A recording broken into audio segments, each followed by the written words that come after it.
Hey everybody, this is your host Yoshino, and you're listening to episode number 159 with painter David Cheifetz. I just want to give a shout out to Gallery 1261 for putting this episode together, and it was really great to catch up with a good friend. We talked a lot about parenting in this episode and how David constructed a beautifully crafted metaphor through one of his paintings, and he realized it more so in hindsight upon reflection about the meaning that was constructed. We then talk about having a technical approach which allows you to be guided through the process of coming to new conclusions. And what I mean about that is really finding the metaphor through the process of creating the painting and not really having a fully constructed message before you go into the painting. I always like talking to David because he's a very kind person, and, just speaking of his experiences through parenting and allowing that and those philosophies and ideas guide him to the next phase in life seemed very natural. And I think there's an eloquence there to just being able to process things and to allow those things to inform you on what to do next. And it very much speaks to his creative process. So I really enjoyed this conversation. Hopefully you enjoy it as well. And before we begin this episode, please go to our iTunes page, leave us that review if you feel so inclined to do so. Just tap on that 5-star review and help us out. Help us get these listens out to various audiences. Maybe people just like yourself will listen to this. Without further ado, this is my conversation with my friend, David Cheifetz. Hope you enjoy it.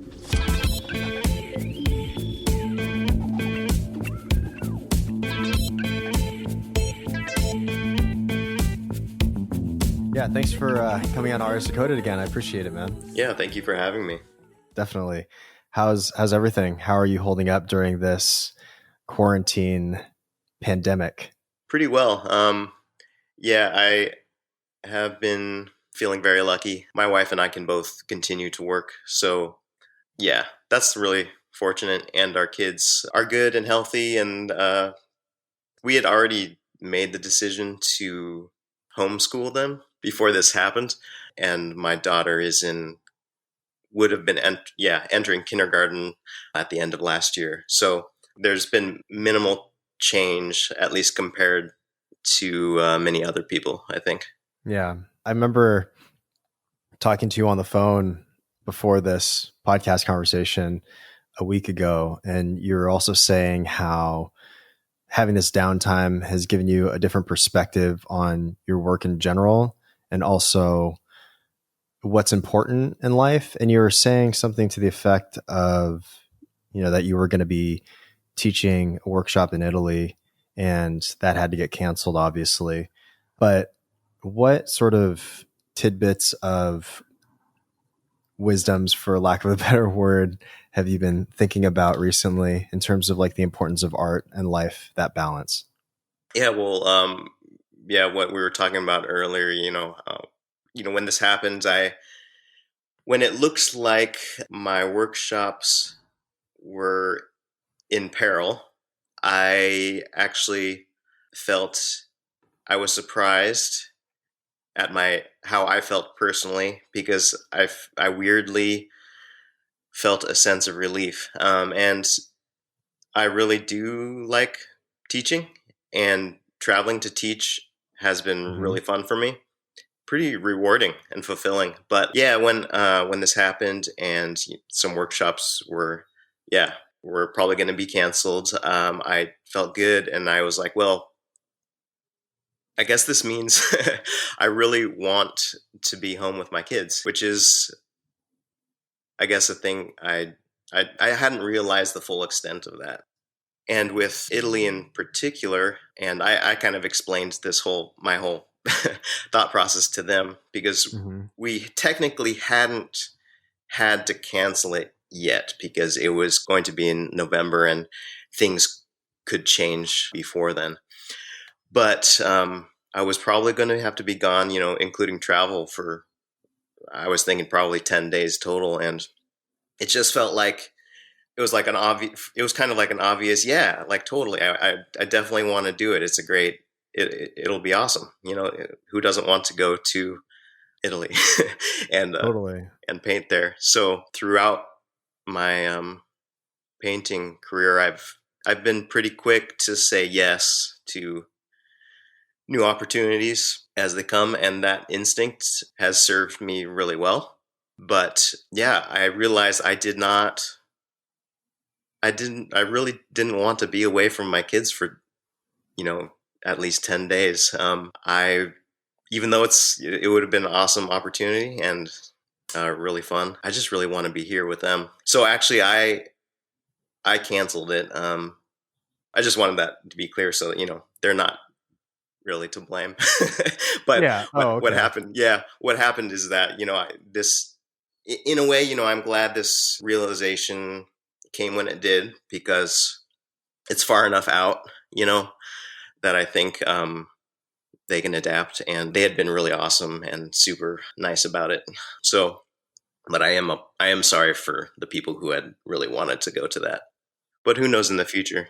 Yeah, I mean, given the circumstance and the circumstances, especially when Italy was the epicenter, and now it's the U.S. seems to be the leaders. I guess negatively. I mean, negatively, we're the leaders, but yeah, I mean, I could imagine that they could understand why you would want to be like with your family and everything during this time period, especially traveling, you're putting yourself and your family at risk subsequently. So that makes sense. Yeah, yeah, and I think it also. I mean, I think a part of it maybe exposed some things about myself to myself, like having being recently within the past few years spending more time as a dad and having as a result less time to paint, having this feeling that like, oh man, like I just feeling kind of out out of the game a little bit, even though it may not look like that. I think it felt good to be like going to Italy to teach. That's like kind of an ego thing, I guess. Like, this means I'm still relevant in this tiny little oil painting world. But that's not a good reason to do something that I wasn't 100% wanting to do for other reasons that are good reasons.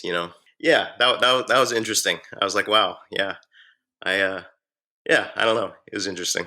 Do you think this time period has challenged you in certain ways to open yourself up to understand and give you a clarity on the things that you want to pursue in the future? Or what sort of knowledge do you think you've gleaned from this current situation?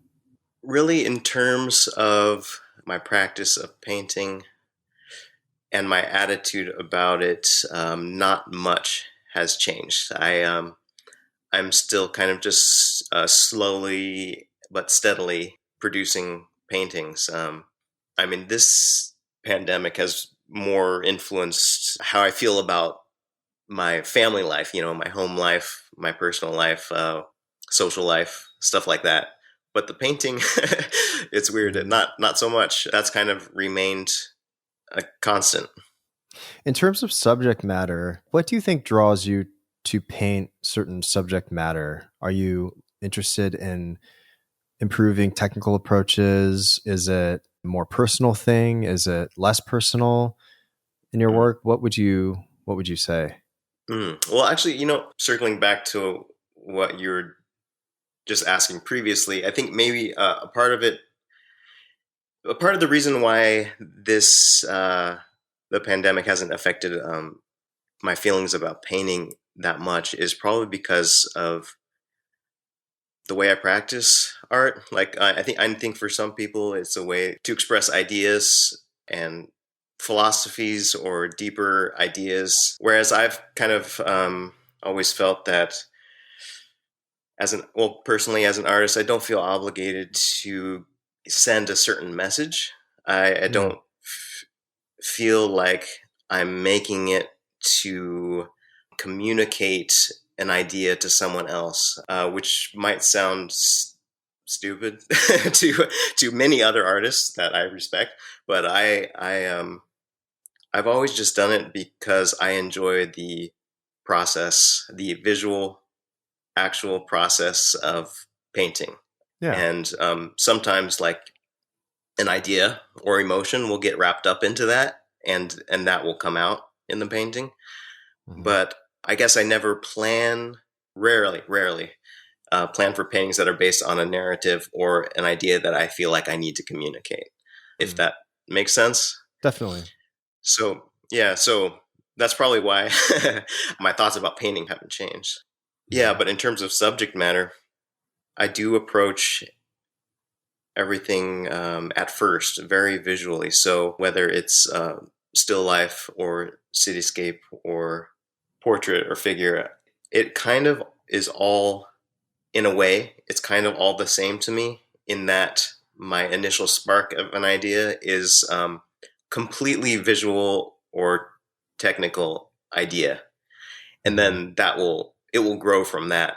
And I decide to switch between the genres just when I want to mix it up. I think I always come back to still life because I do think painting from life is important, and it's more enjoyable, at least to me. And Mhm. it's more practical to paint from life with a still life. So that's kind of, yeah, I guess maybe my main thing will always be still life. Like that's when it comes down to it, maybe that's always going to be my favorite. But I do Yeah. really enjoy, going into cityscape and figure when I need a break. Yeah. I mean, I think what I've come to the understanding of is our hearts all beat for different things. Some people, it's more about a political statement and a direct political statement. Other people, it might be a process or learning technical things or experimenting with different technical things. Yeah, Or, it could be poetry through words or whatever it may be. But I think yeah, the best thing is just understanding what the way you process things and the way that feels most natural for you. So I don't think it necessarily sounds stupid or anything about not saying a direct philosophical narrative or something to that effect. It's just the way that you do things. And yeah, and that's why people like what you do. yeah. I do. I think it's really cool when a viewer or collector or something tells me what a painting that I made meant for them on like a deeper level. Mm-hmm. And sometimes it's actually the thing that I wanted to get across, and sometimes it's something that they kind of were able to create for themselves because of the visual thing that I was doing. You know, Mm-hmm. that is that is really cool, and that's just like a huge bonus for me. But the reason, it always comes back to the main reason, why I chose painting and why I continue to paint, is because, like, in that, in the moment when I'm painting and I start to get lost in the act of focusing, that's why I do it. That those moments are very rewarding for me. And then all the rest is just like icing on the cake. Mm-hmm. What's the most interesting thing that someone said about one of your pieces? Well, one that sticks out in my mind, but is not actually something they said about it, but more like I did a portrait of my wife, and with the little bee like Mm-hmm. buzzing above her head, and this was at a gallery actually at 1261, and the collector asked to explain it and why I did this, and when I explained it to her, she kind of like teared up a little bit, and I was like, wow, that is so that was so cool, that someone else can get that kind of emotional response from something that was emotional to me and personal to me, but to have it affect someone else is just like, yeah, really cool. Mm. What did you tell her? So that particular painting was called Whispers, and I was using a photo reference of my wife that I had taken during our first, several years of marriage, and when we were out in DC, and my wife was in grad school, and I was studying how to paint and trying to transition away from architecture to art. And so that was way before kids and everything. But when I painted the painting, that was when shortly after, I guess, the birth of our first child. Yeah, and just looking back on that old reference photo and thinking about how we didn't know what was to come, and yeah, it's all kind of tied in with how I felt having a child, how my art started to, at the exact same time, my art started to blossom a little bit because I was starting to put in more imagination based things in my paintings. And so the idea of like this, I guess, this bee whispering, maybe the prospect of the future to my wife. And then I had created these little like creatures based on insects at the same time. And it was weird. I was actually sketching my little mechanical insects when I received the call from my wife that her water had broke. Wow. So this all like kind of just tied in together to me. I'm not very coherently, but like on an emotional level, and that's what inspired me to paint that painting. And it's like I'm sure it sounds like it just like kind of like a jumbled idea, but like it's just something I had to get out, and then having that resonate with someone else, it was like that was pretty cool. Well, I mean, might seem counter to what you were saying about your paintings not necessarily talking about something that's deeply philosophical, but I mean, that's something that is deeply philosophical and relatable as well. I mean, you could even think about the advent and the idea of a small bee as a seed, or, something related to the birth of a child, or the planting of the seed. And, I mean, all of the amalgamation of those things coming together, and even though it's just a visual study that you weren't aware of at the time, it's still talking about something that you have been painting, and through that process of figuring things out, both on a technical level and on an emotional level, you're putting all those pieces together to be able to tell that narrative, whether it's directly or indirectly. So I don't know. I think a lot of the times in hindsight, we can understand the reason why we did certain things or the meaning behind those things, but are not aware at the time. And that's okay. Yeah, either completely after, or in the case of that one, that emerged in the process, which is, I think, is the way it most. Whenever there's an idea to one of my paintings, it always is coming out in the middle of it. It's weird, but I really like that. That's one reason why I think I've kept my struggle with inspiration at a minimum, because if I can just approach it from more like, a purely visual idea, or more of a like workman-like mentality, just to try to like do this thing that I think would look cool, that gets the ball rolling. And then other deeper things can come out. Because to go the other direction, I'm sure other people can do that. But for me, I think that would be extremely difficult, to start with some like message or narrative or something, and then to build a visual idea after that, to communicate that thing. that sounds crazy to me. Like I don't know how people do it, but I admire that ability, but that's not how I can do it. Do you tend to write at all? I have, and I sometimes do. Yeah, I think it's awesome. It always feels really good after I write. And I very quickly recognized that it's just like anything else, like painting. It would require the same level of commitment and intensity to create something worth reading. um, because I think a lot of times I'll write something that serves me really well, to get an idea out, but I would not want. Usually, I would not want that to be consumed just because I don't feel like it's very good. But when I do write something like for Mm-hmm. some thought or something that I want to post, it takes a while. I generally pretty careful about Yeah. it. I want it to make sense. So Mm-hmm. in a way, I feel like I'm better at communicating through writing.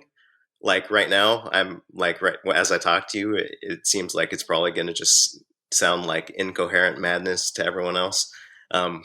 Whereas, I don't think so. I'm listening to you, and it's sounding pretty coherent on my okay, end.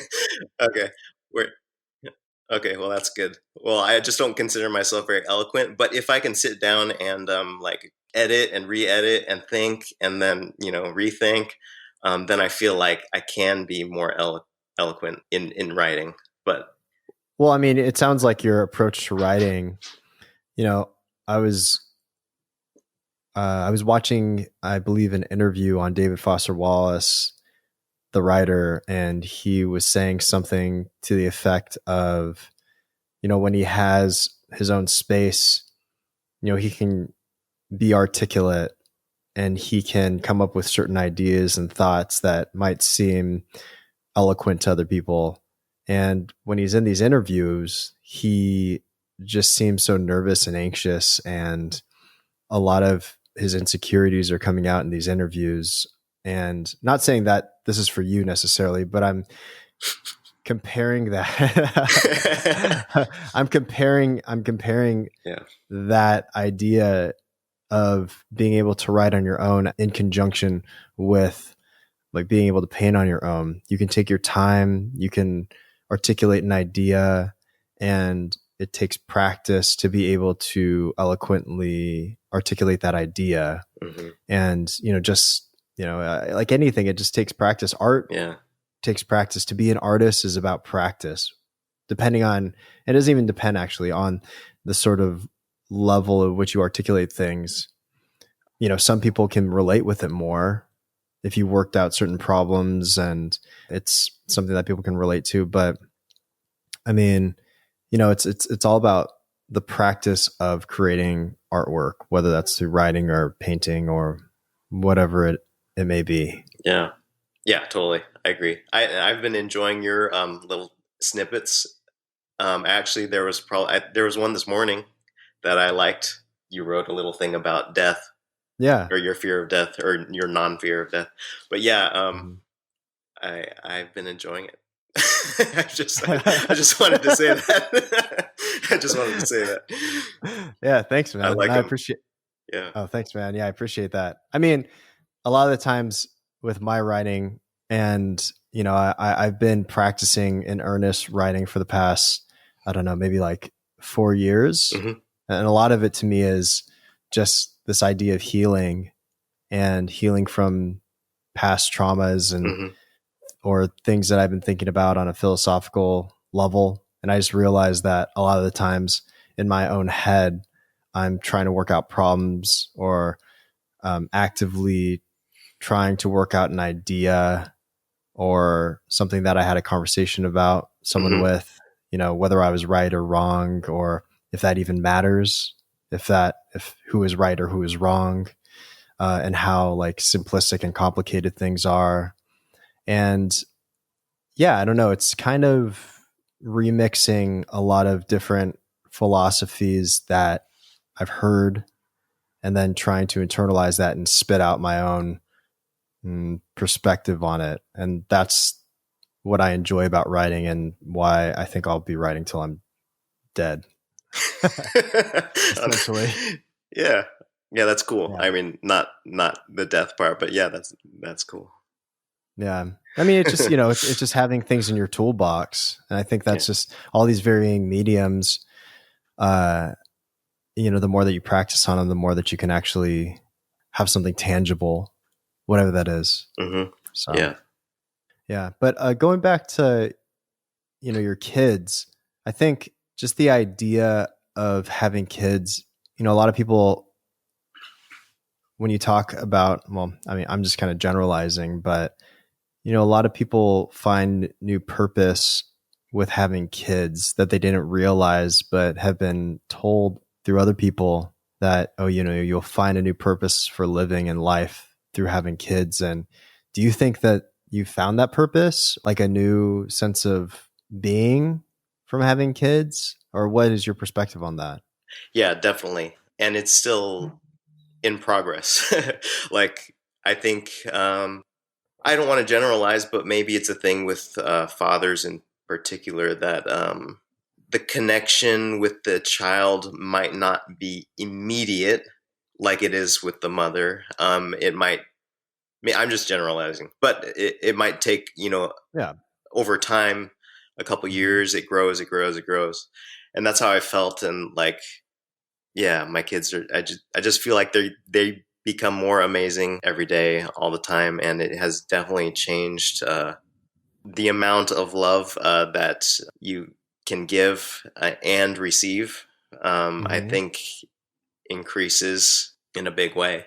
I know, Mm-hmm. we were talking about this the other Mm-hmm. day on the phone, and like, I had heard, before I had kids, or when my kids were a lot younger, that, like, as an artist, oh, like, having kids, makes your art even better, and it makes you Mm-hmm. more disciplined and all that, and that's cool. I can see maybe that happens to some people. For me personally, I guess I never had an issue with motivation or inspiration when it comes to art. The main thing that helps with art is time. And I think that when people say that, it sets up maybe unreasonable expectations for artists that are parents.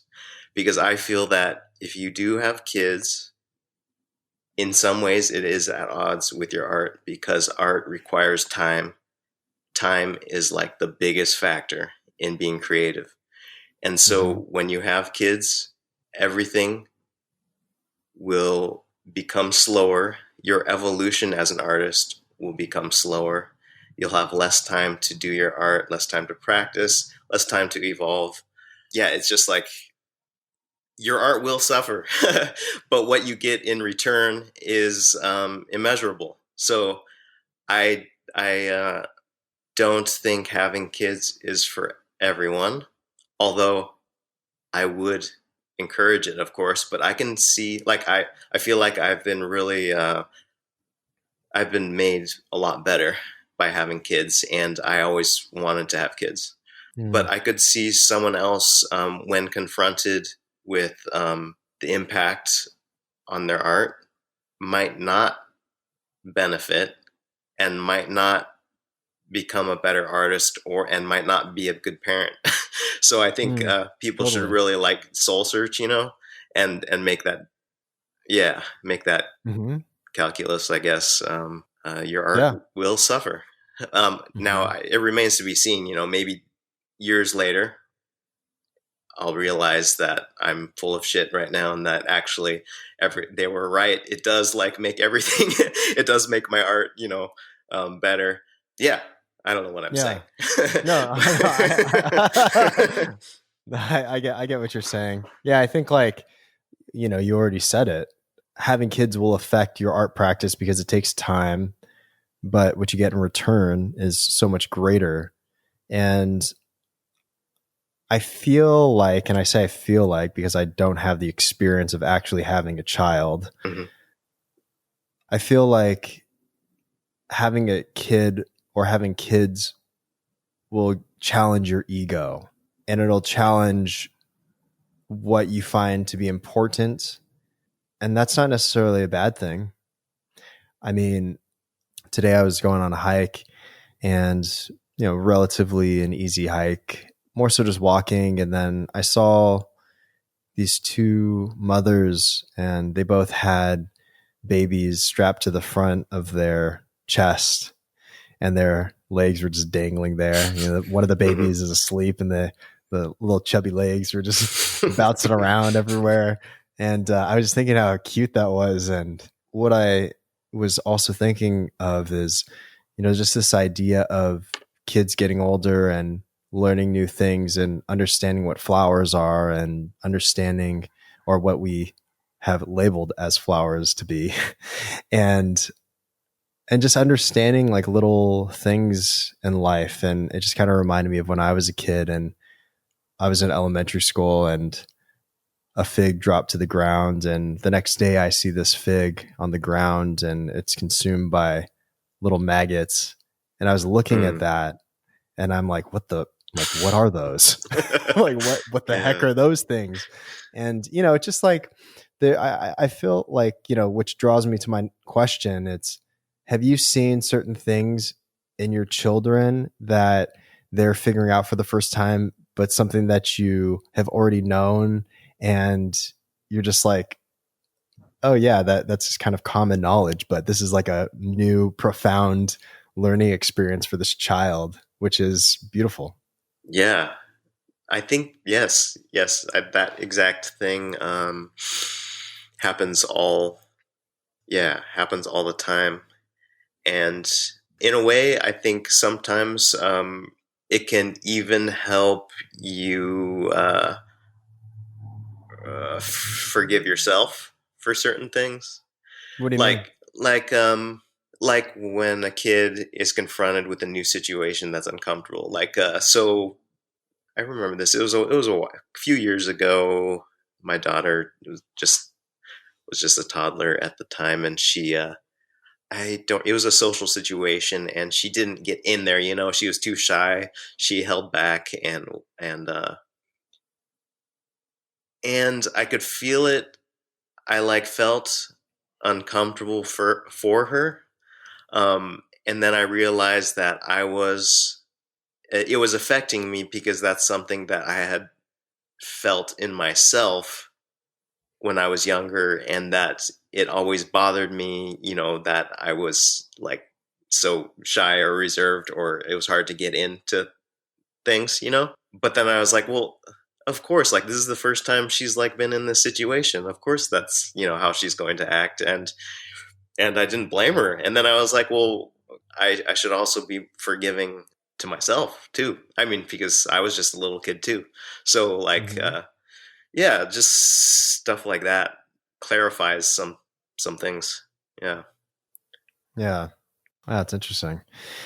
Yeah. I don't know. I think, it's interesting, like thinking about just kids and what they go through in general, and also approaching our own personal lives with a certain amount of forgiveness and understanding. And, I mean, like a child is constantly figuring things out. It's a process. And we, even as adults, are constantly figuring out new things and processing things. And that's totally fine. We don't have all the answers. That typical question of what's the meaning of life comes up, and no one can answer it. Yeah. I mean, and we're constantly in search for this answer, but maybe there is no meaning. I don't know. Yeah. I mean, maybe this is my existentialist point of view coming out, but yeah, I think it's we're always, why do we feel the need to have a meaning? Yeah. Like, yeah, it's uncomfortable for us to just exist. We feel like it has to be rationalized. yeah, exactly. Yeah. And I mean, that can be deduced in history through just various teachings and whatnot, but we don't have to go into that.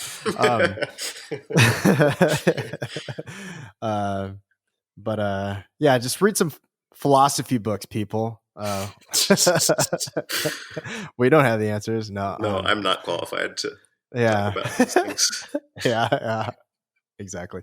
Well, anyways, I really appreciate you for coming on the podcast, and it's always a pleasure to talk to you, and it's been really awesome to work with you and grow this friendship At least I think it's a friendship. I don't know what you think it is, but Yeah. I was just messing with you. I'm like, I immediately just get crazy insecure. Like, oh no, it's fine. No, yeah, we're friends. Yeah. We just end this angry. Yeah, exactly. There's no video that will be after this. Oh man, that's hilarious. Yeah.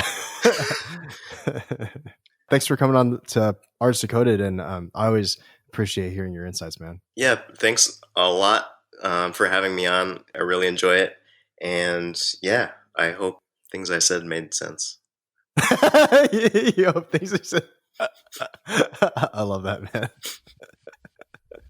Don't worry, you have very insightful things to say that I'm sure a lot of people will glean a lot of insight from. All right, I trust you. All right, man.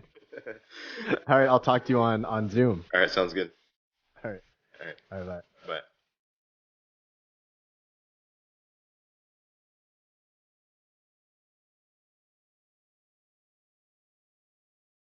Music for the podcast is by Rarebit, aka Justin Dosher Hopkins. Editing assistance is by Noah Wainwright, and intern is Sam King.